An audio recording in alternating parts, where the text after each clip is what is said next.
Dami ng bunga niya na.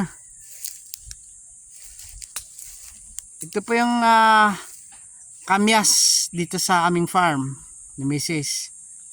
Ayan po. Napakadami po. Yan, kung sino pong humingi, mamimigay ako dahil sayang. Mamimigay kami. Anong gawin natin dyan? Sa dami niyan. Ibilad. Bilad tapos? Di pang sigang-sigang. Ha? Pang sigang-sigang sa hipon, sa bangus, sa galunggong. Saan pa? Sarap. Yan. Sinaing. Natulingan. Piliin mo lang yung kanlab, yung Malalaki. dami. Wag mo na ubusin kasi hindi natin masiguro. Ano bang gagawin natin doon yan? Ha? Nasasayang lang kasi ito, nalalaglag. Ang dami oh. Sabagay. Ipahiwa na lang tapos ibilad sa bubong.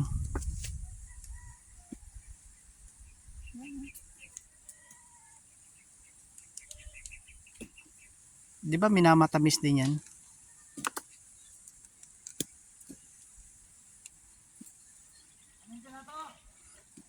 Oh! Oh, sige, sige. Nagpapabidyo pa to. Tapos may saging patitibain. Si Doc kaya? Gusto niya yan? Hindi ko lang alam. Ang dami pa, ang gantas pa oh. Hindi mo kayang ubusin yan. Napakadami oh.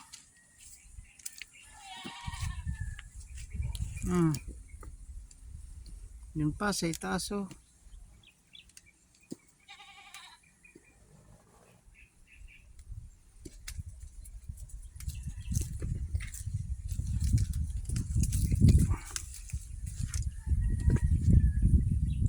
Noon, panlinis lang ng kuko.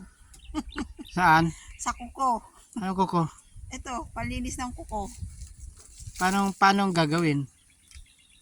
Ah, kinakaskas sa kwan. Kuko. Kinakaskas sa kuko.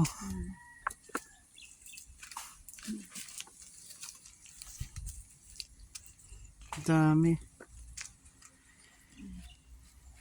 Yan, maganda yan sa pagka mayroon kang restaurant o kainan.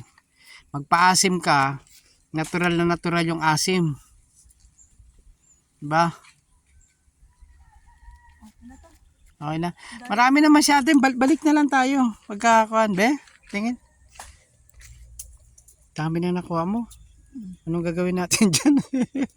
Sa dami. Pamigay. Grabe. Pamigay na lang. Ayan. Ayan, may saging na naman na tinitiba doon sa unahan. Sige.